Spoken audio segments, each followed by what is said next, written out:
We are back for more daily NBA predictions here on the channel. Today is December 23rd, and there are 14 NBA games today. Yes, I think this is the biggest slate of the year. Everyone but the New Orleans Pelicans, I believe, and the Denver Nuggets. No, the Nuggets are playing today.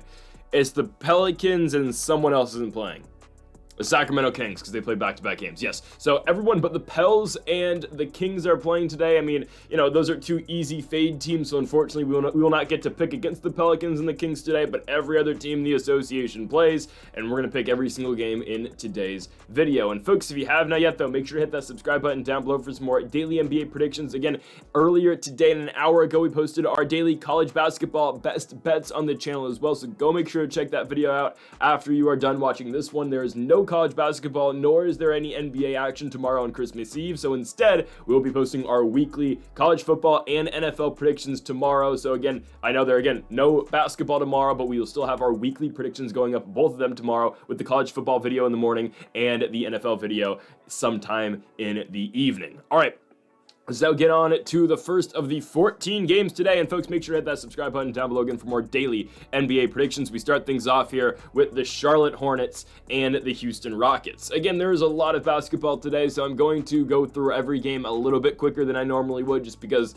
you know, there's 14 of these. But we're going to start things off here in Charlotte with the Rockets and the Hornets. Houston's coming off a victory last night on the road, where they went to Toronto and won. Now they got to go all the way down to Charlotte to play the Hornets. I don't think they lose this basketball game, but I do think the Hornets cover 6.5 points. Again, it is in kind of the zone where you're thinking, oh, maybe we just take the Hornets outright. I wouldn't feel that good about Charlotte, just because they're Charlotte, and the Hornets are a 7-21 team this season. Their last win in literally a month and a half is that their one win in a month and a half was that Pacers victory on December 8th. Other than that, their last win is November 21st. So I guess it's only been a month, but it's a long time. Now, again, LaMelo Ball's back, which is great, but it's the Hornets, man. Other than Ball and, you know, Brandon Miller, this team is just really lacking everywhere, and Brandon Miller is going to be out this game too. I do think the Hornets still cover because, I don't think Houston's good at all. I've been saying it all season long. I don't think the Rockets are that good of a basketball team, and on top of that as well, Houston's coming off a second half of back-to-back. There's a lot of travel involved in this thing, of course, going all the way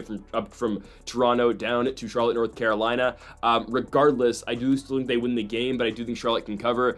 I'll be the first to admit, again, I think the Rockets just aren't going to be equipped to make a playoff run. They're too inconsistent. Again, it's great. Dylan Brooks scores 27 points last night. Jalen Green drops 22, but those guys aren't going to do that every single night. It's just the Rockets, again, are just way too inconsistent to actually be a threat in the playoffs, and they're not going to be that again once we go down the stretch of this season. They have a really easy schedule right now to close 2024 and to open 2025, but trust me, this team will fall into the play-in. I do believe so. Again, they are 19-9 right now, but I don't think this is a straight playoff team. I think they'll have to work their way in the play-in, and the way the Western Conference is shaping out with all those great teams, I don't know where they land. I'm serious. I mean, I don't even know if they make the final 8, because there's so many good teams. Guys, right now, the Phoenix Suns and the Sacramento Kings are on the outside looking in. I get it, the Kings are horrible, but the Suns, I know they're playing bad basketball right now, but someone's going to have to drop out.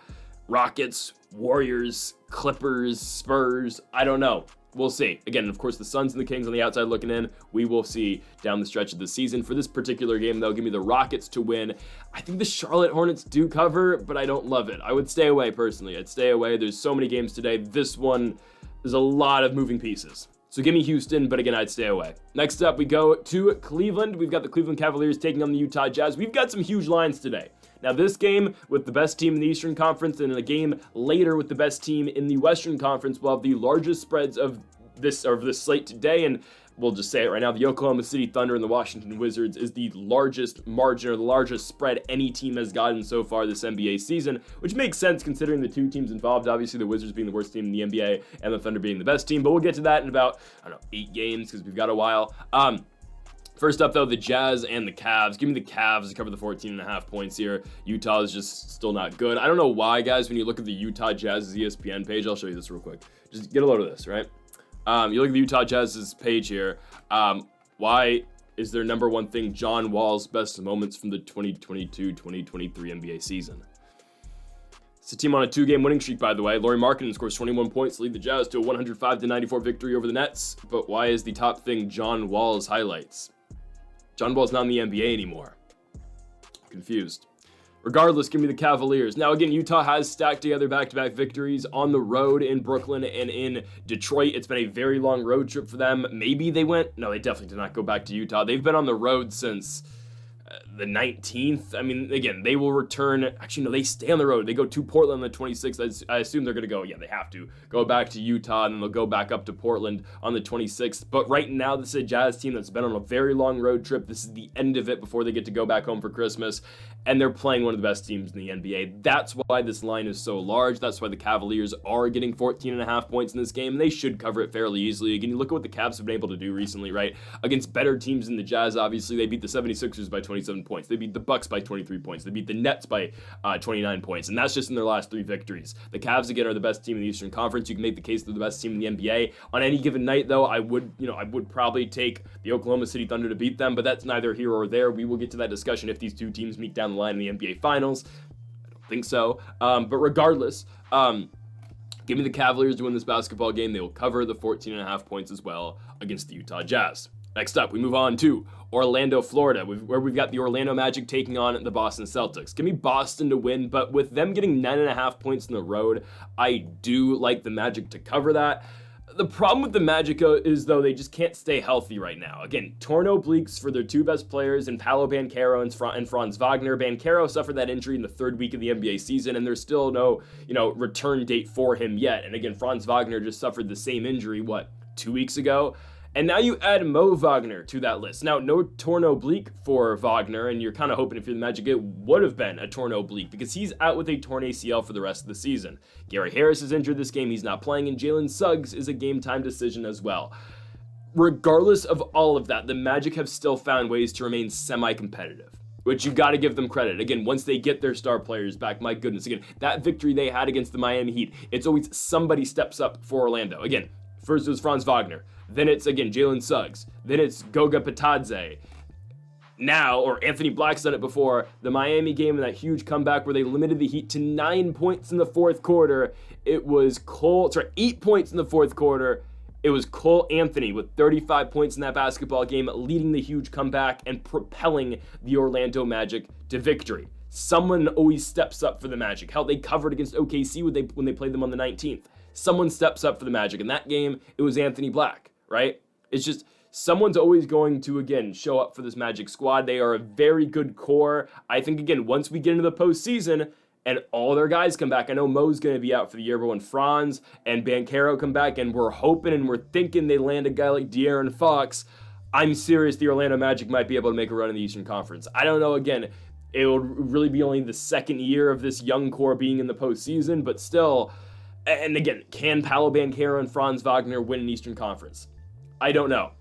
But again, the team to beat, I'd still say, is the Boston Celtics, and obviously that's who they're playing tonight. This is going to be a totally different matchup when we see it later in the year. Boston's going to win this one, obviously, but I do think Orlando, again, this scrappy team will find a way to cover the 9.5 points. But again, we'll come back to this. Come the postseason when Banchero and Wagner are back, and when the Magic go pick up a guy like De'Aaron Fox, the trade deadline, or hopefully sooner. Give me Boston to win this basketball game. Orlando will cover, but again, the Magic are going to cause some problems in the Eastern Conference this season. Next up, we move on to Philadelphia, Pennsylvania for the Philadelphia 76ers and the San Antonio Spurs. I like the Spurs here in this spot. I really do. The Sixers don't move me at all. I know Joel Embiid again is back for now until he goes out again. Paul George is still playing, but that makes them worse. Guys, the Sixers are 9-17 this season. When you look at the Eastern Conference, right, they're currently, the 12 seed? They're behind the Brooklyn Nets. I mean, they're only a game and a half out the playoffs, the play-in, because of, again, the 10 teams in the Eastern Conference. There doesn't need to be 10 teams in the play-in, right? Again, I said it before, I'll say it again, I said it yesterday, the Eastern Conference really only needs 8 teams. The 8 teams right now that are seeded 1 through 8 are by far the 8 best teams. Maybe Philly makes a run, and then I guess, we have to throw in the Chicago Bulls, who are probably going to move on from Levine by then, but regardless, Philly, again, I think eventually they'll make their run to the play-in. I don't think they'll get past the play-in, at least seeding-wise, and we'll see again if they can win their way into the postseason. I think they'll lose here to the Spurs. Honestly, I do think San Antonio is better. Victor Wembanyama is a top 10 player in the game, and it's showing this season. Obviously, look at the numbers that Victor Wembanyama puts up, right? 25 and 10 on a nightly basis is great, right? He is a superstar on this league. For the 76ers, though, a severely underwhelming squad. They lose one of their best players in Jared McCain. Obviously, McCain's going to be out for multiple months. Tyrese Maxey's still great. Joel Embiid, when he's on, obviously, he's still an elite player in this league, but you know who's not elite anymore? It's Paul George. Just be honest. The numbers that Paul George is putting up on a nightly basis is just not going to cut it. And this is a guy, by the way, who's on a 3-year close. I'm not completely sure about his contract situation, but I know he's making a lot of money. I don't know if it's the max or not, I'll be honest with you, but I know he's making a lot. For a guy who's putting up 16 points a game, a guy who's scored more than 16 points once in his last 6. Guys, the Charlotte Hornets game that they won on the 20th, it was a game that not all the Sixers guys had to come out because they were blowing out Charlotte. It was a somewhat close game. Paul George played 40 minutes. Guys, he scored 5 points. The Cleveland game where they lose, he played 27 minutes. He scored 11 points. The Charlotte game, you can say, 10 rebounds, 8 assists. The Cavs game, 11, 5, and 1. It's not going to cut it, man. It's not going to cut it. I think San Antonio goes on the road and wins. This might be one of my, again, bolder takes of the video, but I do think San Antonio, again, this team has been playing pretty well. I think the Spurs go on the road and take care of business in Philadelphia. Next up, we move on to Atlanta, Georgia. We've got the Atlanta Hawks hosting the Minnesota Timberwolves. Yes, we are taking the Hawks yet again. The Hawks are cooling down, all right? They've cooled down since that in-season tournament run. Not going to compare them to last year's Pacers, but maybe they kind of are just that. Again, the Pacers picked it back up pretty quickly after losing in the IST, but we'll see. Atlanta has lost 3 in a row. Milwaukee, San Antonio, Memphis, they have been without Trae Young. Trae Young did not play their last game against the Memphis Grizzlies. They ended up losing that one by 16. He did play the overtime loss in that thriller against the San Antonio Spurs on the road. But the Hawks return home. They don't have to go back on the road until the last game of the year for them. And I think they should be fine as long as Trae Young plays this basketball game. So personally, I'd stay away from this. Again, there's 14 games to choose from today. There are college bowl games. By the way, we like Fresno State money line. We do, as underdogs. Also, again, there is college basketball as well. I'd stay away from this one personally. There's too many things that could happen. I do think, again, the Hawks are able to pull this one off, though, if Trae Young does play. I don't really like the Timberwolves. Watching their last 2 games right now, they are just not a good basketball team. There's not. Guys, Julius Randle has been severely underwhelming for Minnesota. That trade keeps on looking worse and worse for the Timberwolves. I keep seeing clips on Twitter all the time of the lack of effort Julius Randle puts into possessions. And it's just, again, yes, Randle will score for you, but he doesn't make up what Karl Anthony Towns left this team. Obviously, they got DiVincenzo too, but Dante's averaging 9 points a game off the bench. Ant can't do everything, obviously. It's just, it's rough for Minnesota. Guys, that Warriors loss was bad. I think the Warriors, again, are on a downward trajectory right now. And Minnesota just lost to that team. And sure, Curry went crazy in the last 3 minutes. I get that. But still, I'm not sold on Minnesota right now. Again, the Timberwolves, for as good as they were last season, no Karl Anthony Towns, they currently find themselves in the 10th spot right now in the Western Conference. I get it. We're 27 games in, but them and Phoenix are both 14 and 13 right now on the outskirts or close to the outskirts of being in play-in positioning. I do like the Hawks in this basketball game, again, as long as Trae Young plays. It's just a different dynamic when Trae's in the court. If he does play, give me Atlanta. If he doesn't play, just stay away. I'd stay away from it in general. I just would. There's so many games today, I'd stay away from the Hawks and Timberwolves. I do think Atlanta's going to win this game with it being in Atlanta, and again, Trae Young is a difference maker on that court. Next up, we move on to Miami, Florida. We've got the Miami Heat versus the Brooklyn Nets. I just hate it that I can't rely on Brooklyn to cover anymore as big underdogs. It's not just a Dennis Schroeder thing. I've said it again. It's a mindset thing. Cam Thomas, is he close to being back? Okay, I think Cam Thomas is back. I think after Christmas, Cam Thomas will be back for Brooklyn. Then we will start taking the Nets as big underdogs again. I will. I know, again, Dennis Schroeder's gone, and Schroeder hasn't been great so far for the Warriors. But again, they lose their point guard. Ben Simmons hasn't done a bad job. Obviously, he's not the scorer that Schroeder is, but Ben Simmons can definitely get it done again, facilitating and moving the basketball. But right now, again, without Dennis Schroeder obviously being shipped off to San Francisco and Cam Thomas still being injured, it really feels like it's just Cameron Johnson trying to get it done scoring-wise. They do have their guys off the bench, obviously, but there's been some injuries to 2 guys like Zaire Williams off the bench. Dorian Finney-Smith has been dealing with his injuries as well. It really just has felt like Cameron Johnson right now. And even when you look at their starting lineup, what they're going with right now, I mean, Simmons, can't really rely on him to score. DFS, you can, sometimes get a couple corner threes out of him. Claxton's a big, obviously, and it really just feels like Cameron Johnson's their only reliable scorer right now in the starting lineup. So again, when Cam Thomas comes back, sure, the Nets are going to be a viable option to take again as underdogs. Right now, I can't trust it. And Miami, I know they've lost 3 in a row, but the game is in Miami, Florida, and I do think the Heat are able to get it done. They have lost 3 in a row to the Pistons in overtime, and then the Thunder and Magic on back-to-back nights. Yeah, it is brutal. It is brutal. They got out-hustled by a Thunder team coming off the second half of a back-to-back, and a Thunder team that had played 3 games in 4 days, and Miami was just getting out-hustled and out-rebounded in that fourth quarter. But again, I think Miami should be all right in the spot. They should be able to just take care of business against the Nets. Jimmy Butler is a game-time decision. He's questionable with the illness. I don't know. That's a 50-50 for me, but I do think Miami is able to take care of business, and I think they are able to cover the spread here against the Brooklyn Nets, which again is 9.5. Next up, we go to the Garden. We've got the New York Knicks taking on the Toronto Raptors. Give me the Knicks to cover the 13.5 points. Why? Toronto just covered last night against the Rockets. We predicted that one to a T. We said Rockets victory, but a Raptors cover. That's exactly what happened. Again, the Raptors are a different team in Canada than what they are in the United States. Toronto's 1 win in the U.S. this year, and they play, again, very much worse in the United States compared to what they do at home. They just do. And the Knicks are the better team. Now, these teams have met, I believe, twice this season or just once? I thought they played twice this year.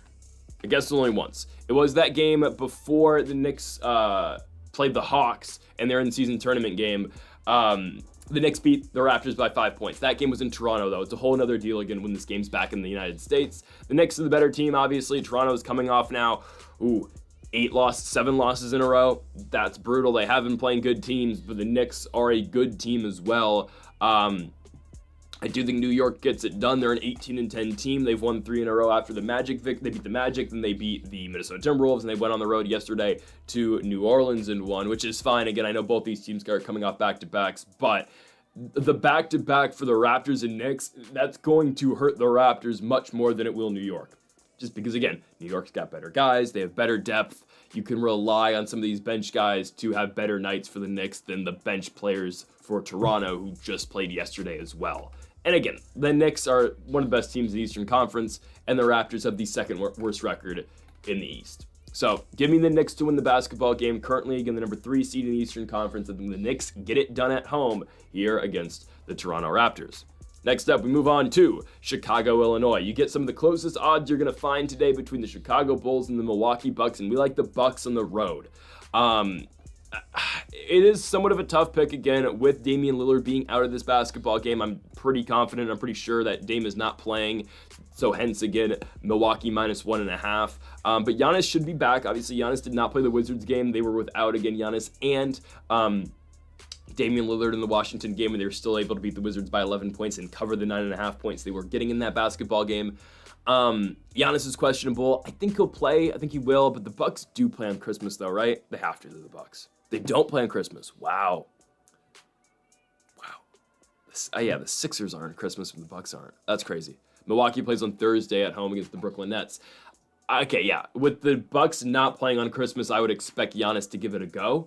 They are on the road in Chicago in this game, a Bulls team that just split games with the Boston Celtics, going to Boston and winning, but then returning home to the United Center and losing to Boston. The Bulls are a weird team. Again, they can outscore you, they can outpace you in some of these games, but if their shooting isn't on, their scoring isn't at the level that it needs to be to beat some of these better teams, and they just give up a lot of points, and they just simply can't keep up. Who's going to stop Giannis in this game? That's the question, right? If Giannis is on, it's just going to be a really tough night for the Bulls. Second matchup for these two teams this season. The first time around, the Bulls did win the basketball game. It was, again, that really rough start the Bucks had where they started 1-6. It was the second game of the year. Giannis dropped 38, and the Bucks ended up losing at home to the Bulls. It's not going to happen in back-to-back games. And again, the supporting cast around Giannis has gotten better since. I get it. Dame's probably not going to play this game, but still, Bobby Portis has been much better. He dropped 34, and he led the Bucks in scoring in their victory over Washington on Saturday, right? Portis has been better. Brook Lopez has been better. Middleton's obviously back as well. Gary Trent, Torian Prince, AJ Green, all these supporting guys around Antetokounmpo have been better, so they should be able to make up for what Damian Lillard leaves by not playing this game, obviously. I'm taking the Bucks to go on the road to Chicago, win the game, and obviously cover the 1.5 points as well with the money line. Next up, we go, or with the spread, obviously, in addition to the money line. Next up, we go to the FedEx Forum. We've got the Memphis Grizzlies taking on the Los Angeles Clippers. Give me the Grizzlies to win this basketball game. They're getting 5.5 points at home. Memphis has been the better team all season long. The Clippers are coming off that big loss the other night to the Dallas Mavericks. They are pretty much healthy. I think Terrence Mann's going to be the only notable player for the Clippers not playing tonight in Memphis. That's fine. The Grizzlies are just better. Right now, the second seed in the Western Conference are the Grizz, coming off back-to-back victories against the Golden State Warriors and the Atlanta Hawks. They are a 20-9 team. They have won 6 out their last 7, if I'm not mistaken, with their only loss being the Los Angeles Lakers, who don't look now. Again, we'll get to the Lakers at the very end of this video, but the Lakers have caught fire. I don't know. They play the Pistons tonight. Hopefully they don't blow it. Again, we will get to Los Angeles at the very end of this video, but the Grizzlies, again, have won 7 of 9. If you date back all the way till November, though, they have won, God, if I can do this math real quick, they have won 11 of 13, dating back to their November 20th victory at home against the Philadelphia 76ers. Right, and this is big stuff. This is huge for Memphis. They were good without John Morant, but they've been even better when Morant's back in the lineup. This is a dangerous Grizzlies squad. Marcus Smart's not playing tonight. Shouldn't make too much of a difference. I just really like what the Grizzlies have in their starting unit. I mean, these guys are good. Jaren Jackson, again, deserves to be an all-star this season. He better be an all-star this season. Zach Edey has come into this role, and he's been pretty solid for Memphis. And obviously, again, you have Desmond Bane, and you got John Morant, who is the leader and the star of this team. I really like the Grizzlies in this spot. I get it. The Clippers, again, they pull off their devil magic sometimes. They're not bad. I get that. Norman Powell, again, has been, he has turned into prime Steph Curry this season. It's really weird. Powell's averaging 24 points a game, and James Harden's in there averaging 22. Again, it's odd. I do think the Grizzlies, though, still take care of business at home. Long road trip for the Clippers. They've been on the road for quite a bit now. They went to Dallas on the 19th, so it's been 5 days on the road for the Clippers. I do think the Grizzlies get it done before the Clippers can return back home to Los Angeles to take on the Warriors on Friday night. So give me Memphis to take care of business in the FedEx Forum, and they will cover the 5.5 points as well. Next up, we go to the biggest spread so far of the year. It is 17.5 since I made this graphic an hour ago. It is now 18.5. I would expect this line to get up to 19.5, possibly 20.5 before tip. Okay, stay away from it. Don't bet it. I wouldn't. It's just, again, you have so many games today. There's no reason to bet on the OKC Thunder to cover this many points against the Wizards. Don't get me wrong. I think they still do it just because of how bad the Wizards are and how good the Thunder are. But I wouldn't play it at all. Again, there are so many games to play today. Why would you choose this one of all the games that there are today? Regardless, the Thunder are the best team in the NBA. Shai Gilgeous-Alexander is the most valuable player of the league. He should win the MVP this season. Again, he is the best player on the best team in basketball. And Chet Holmgren's out. His number 2's gone.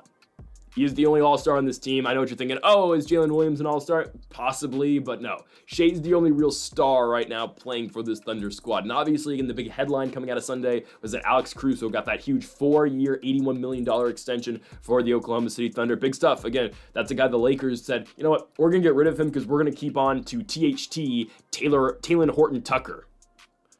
Anyways, Caruso's very solid, though, for the Thunder off the bench. Again, he leads that bench unit with guys like A.J. Mitchell, Isaiah Joe, Aaron Wiggins, Kendrick Williams, and obviously sometimes Cason Wallace coming off the bench. Lou Dort's always in the starting lineup, but sometimes, again, Cason Wallace will come in with that second unit as well. OKC's really good. I mean, that's the only way I can put it. 22-5 they are this season. They are creeping up on the Cavs, right? Cleveland is currently 25-4. And again, it always gets talked about how great the Cavs are, how great the Celtics are. Well, look at the OKC Thunder, who are 22-5.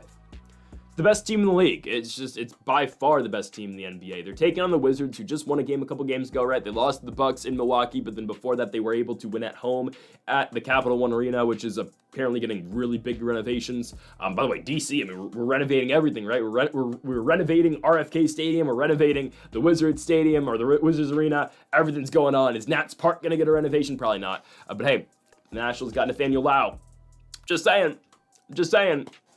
Big time. Nathaniel Lau, big time for the Lakers. For Robert Garcia, no, this isn't a baseball video, but man, the Nats are back. We're back. Now, we're going to get Alex Bregman, and then we're going to go get Jock Peterson or Jesse Winker, and then give me Max Scherzer back, and boom, off-season Nationals. We're going to the playoffs next season. Regardless, I'm not a Wizards fan, though, so I'm not going to get enthusiastic about this team. They suck. I don't know what else you want me to say about the Wizards. again, they were kind of competitive at points against the Bucks without Giannis and Dame, but I think in the third quarter they were down about 25 points. They made it interesting in the fourth when the game was basically over. Jordan Poole had a good game, and Poole's been pretty solid for the Wizards. Again, Poole's new 3-point celebration. I'm going to hit it every single time we talk about him. Hit the shot, and then that was a very horrible jump shot I just pretended to do, but then he hits the drowning in the pool party. Anyways, yeah, give me the OKC Thunder. The Wizards are about to trade Valanciunas too, who's their backup 5 because they're starting Alex Sarr right now. Kuzma's still out. Bilal Coulibaly might not play. Yeah, I mean, Valanciunas hasn't been great, but he's been, not bad for this team. He was better when he was with the Pels. They stopped giving this guy minutes, though. Plays 23 minutes in the Grizzlies game, puts up 20 points, and they say, you know what? Cleveland game, you get 17 minutes. Boston game, you get 9. They're just trying to keep him healthy so they can trade him. I'm serious. There's the only reason for that. Why did Jonas Valanciunas even come here? Did he sign with this team, or did he get traded here? I think he signed, right? He did sign. Oh, it was a sign and trade. Interesting. 3-year, $30 million. Yeah, that's not bad. Anyways, yeah, give me the Thunder. The Wizards suck. I don't really know what else to say about this game.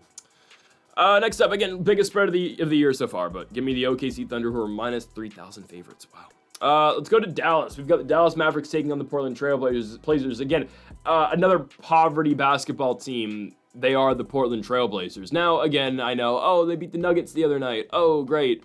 They returned back to what they should be when they lost on the road to the San Antonio Spurs. That's what the Blazers are. The Blazers suck. That's what it is. There's no other way around it. They're a 9-19 basketball team. This team's not good. Jeremy Grant, not great. Anthony Simons, solid. The rest of the team sucks. No other way to put it. Shaedon Sharpe can sometimes get it done. Portland's just not good. Dallas is the way better basketball team. Obviously, the Mavericks have kind of underperformed so far this season. They're 18-10, obviously being the reigning defending Western Conference champions. Luka's out, I believe. Luka's questionable for this game. I probably don't need him for the Portland game. I think the Mavericks still cover even without Luka, just because Portland doesn't play very well on the road. But, they don't play well at home either. But they do play slightly better at home.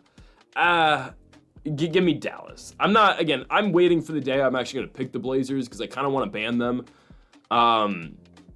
So I just need to get somewhat frustrated when I actually see a spot that I like with Portland. Oh, exactly. That spot's December 26th. Their revenge game against the Utah Jazz in the Moda Center in Portland. Last time they played the Jazz at home, they lost by 40 plus points. That's their revenge game. If they lose that game, Portland's banned. But you know what? I'm not going to take the Pels off the ban list because there's no reason to. I mean, did you see Zion on the bench today? Laughing, having a great time. He's not coming back anytime soon. And they're going to trade McCollum. And maybe they'll trade DeJounte Murray even though they just got him. I don't know. They'll probably trade Trey Murphy too. Maybe the rookie Yves Messi is gone too. I don't know what's going on with the Pelicans. Some of these teams in the NBA I get it. The Pelicans have nowhere to go this season. Dallas is going to destroy the Blazers. I would stay away from this Blazers Mavericks game just because if Luka doesn't play, then this line gets tricky. On top of that, yeah, it's just 9.5 is a lot of points. I would still take Dallas, but again, there's 14 games. I'd stay away from games like this. Next up, we go to Denver. We've got the Denver Nuggets taking on the Phoenix Suns.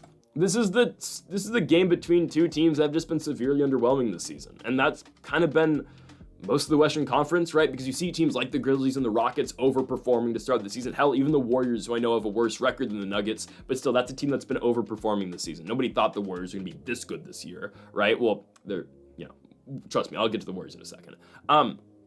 Denver's 15-11, Phoenix is 14-13. I get it. Again, injuries are huge, right? Denver dealt their injuries earlier in the season. Phoenix is dealing with their injuries right now with Devin Booker being out. Booker's still not playing this basketball game tonight against the Nuggets, nor is Grayson Allen, if I'm not mistaken. Wait, hold on, let me check D-Book. He's not back until Christmas, after Christmas, because the Suns are not on Christmas, are they? No, they are. They're the late game. They play again. Why are you playing back-to-backs right before Christmas? It's just I get to home and home, but still it's kind of weird. Anyways, Denver's going to win both these games. Even on Christmas, too. Hell, I'll give it away right now. I think Denver probably beats Phoenix on Christmas. The Nuggets are just better than the Suns. This is Russ versus KD, but in this weird reality, there are Suns and Nuggets now. It's odd. But Jokic is obviously Jokic, and Jokic will be good enough to win this game for Denver. Denver's really not dealing with injuries right now, which makes them so much better than the Suns. KD's back is getting sore from trying to carry all these guys every single night. How they lose to the Pistons the other night, and Kevin Durant scored 43 points. They lost to the Pacers, which we predicted. Again, hey, we've been on this Pacers undefeated run in California. I said it a couple days ago. Again, trust me, we'll get to the Warriors and Pacers in a second. But hell, KD puts up 37 in the Pacers loss, and of course they lose the game by 9 points. There's only so much Kevin Durant can do. Kevin Durant's still elite. He is. When he needs to, again, put the team on his back and carry like he's been doing recently, he can still do it. But again, it's not a formula to consistently win basketball games. KD needs help, and he needs Devin Booker back. Because Bradley Beal's certainly not doing it. Give me Denver. They're at home, and the Suns, again, are just not the same team without D-Book. I like Durant a lot, but Durant, again, will struggle to get it done because he's the only guy on this Suns team, especially on the road in Denver. Yeah, give me the Nuggets to take care of business up in the Mile High City. Next up, we move on to the Golden State Warriors and the Indiana Pacers. So again, I've been saying it, the Warriors, again, this regression's coming, and the Indiana Pacers are due to get hot. And right now they're getting hot. This West Coast / California road trip, we said they were going to sweep it. We said they're going to go 3-0 against the Suns, Kings, and Warriors. The prophecy gets fulfilled tonight. The Pacers beat the Warriors here. They've been underdogs in back-to-back games. Yesterday they were underdogs. They beat the Sacramento Kings by what? 17 points? No, more. 27 points? Crazy. Suns game overtime, they won it by, the Suns game, they were underdogs, they won it by 9 points. They're on a 4-game winning streak now, they've won 5 of 6. The only loss being the Charlotte Hornets. Hey, Tyrese Halliburton's playing better, didn't have a great game against the Kings, but it was still an efficient game, and Pascal Siakam's been that consistent leading scorer that the Pacers have been needing. It's great. It is absolutely great. I am happy that the Pacers are at where they are at. And I just don't think the Warriors, again, are going to be able to keep up with this Pacers team. High-scoring offense. The Warriors sometimes are just Steph Curry, right? And the other nights, like the Grizzlies game, Curry scored 2 points. But again, that was an oddity. That's not going to continue. Steph showed in that game on the road in Minnesota that he still has it, obviously. That was never in doubt. It's just what's around Steph Curry sometimes that does concern me for the Warriors. And again, man, I'm just sold on this little Pacers run right now. They're getting hot. Now, unfortunately, they got to play the Thunder on the 26th, but it is in Indianapolis, and I might consider fading the best team in basketball on Thursday, especially if the Pacers win this game. They're really hot on a 5-game winning streak. I don't know, man. The Pacers are turning it around. They've got back-to-back games on the road to close out 2024. Actually, no, they close out 2024 with the game at home against the Bucks. But on the 27th and the 29th, they've got back-to-back games on the road in Boston. Ooh, that's brutal. But again, I think Indiana's going to be fine. I think this is a team that's going to find themselves in the top 6 in the Eastern Conference, and I do think they are able to go on the road to the Chase Center and beat the Warriors and obviously cover the 5.5 points here in San Francisco. Let's move on to our final game. It's not that. Okay. I guess I forgot to put it up here. My fault. We did get that pick right, though. NFL picks, hey, again, see what I'm saying? We picked the Dolphins at plus money yesterday and cashed. Regardless, the Los Angeles Lakers and the Detroit Pistons. Give me the Lakers here. Give me the Lakers in this spot. 5.5 points, and the Lakers looking really good. Right? The Lakers are not going to screw up and lose at home to the Pistons like the Phoenix Suns. LeBron's doing his thing, man. It's just, he was injured for a week. LeBron's back, and he's been pretty dominant. I mean, that first half of that Kings game, Bron with 21 points in the first half. AD has finally gotten it together. Finally had back-to-back really good games against Domantas Sabonis. Don't look now, again, but the Lakers are the 6th seed in the Western Conference, and they're 16-12. And right now, I'll give another pick away for Christmas. Right now, guys, you can get the Los Angeles Lakers at plus money on Christmas against the Golden State Warriors. Take it now. They are going to go to San Francisco and beat the Warriors. What happened in 2018 where LeBron James got injured on Christmas is not happening again, because he did get injured on Christmas in San Francisco. It's not happening again. The Lakers are going to go to San Francisco and beat the Warriors on Christmas. We'll get a full in-depth breakdown of that game again on Christmas morning. But right now, I think that line will move, because I think the Warriors are going to lose today. I think the Lakers are going to win. Right now, you can get the Lakers at about plus 140. I'd take it. I don't think they lose that game. I'm just saying. I don't think they do. And I don't think they lose the Pistons either. The Lakers are looking really good right now. The Lakers are starting to win games that they're expected to win, which is great. The Lakers can do that. That's, I've said this before, the Indiana Pacers. This is how the Indiana Pacers for so long in the Victor Oladipo era, and even in primarily the Victor Oladipo era, even when Vic was hurt. That's why they were always consistently the 4 seed, the 5 seed in the playoffs, is because the Indiana Pacers, even though they lose these big games to teams at the time, like how the Celtics, the Cavs, the Raptors sometimes, they'd still win the games against the Hornets, the Pistons, the Magic at the time weren't very good. They'd always win those games against those teams. And that's why, again, they'd always find themselves at the 4 or 5 spot. They'd find themselves above Miami in the postseason at times because the Heat would screw up and lose some of those games. But the Pacers, regardless of who was on the court, even when Oladipo was injured, they'd still win those basketball games. And again, yes, they'd fall apart in the postseason. But that's, again, what makes a great basketball team. It makes a team that, again, is going to be in a good position to win in the postseason. Again, unlike the Indiana Pacers, in the Victor Oladipo era, the Lakers are actually equipped to win.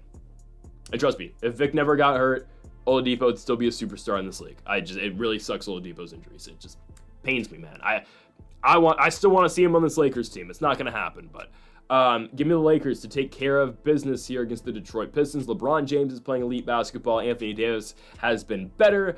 And again, the Pistons are on a roll. I get it. Again, beating Phoenix is great. Cade Cunningham is, slowly developing into an all-star in this league. Might be an all-star this year with the injuries in the Eastern Conference. But I do think the Lakers take care of business at home here against the Detroit Pistons. And I think they cover the 5.5 points as well. So folks, thank y'all for watching our NBA predictions here for December 23rd. If you have not yet though, make sure to hit that subscribe button down below for more. Make sure to leave a like if you did enjoy the video. Make sure to comment if you do disagree with any of the picks. Folks, thank y'all for watching, and Mamba forever.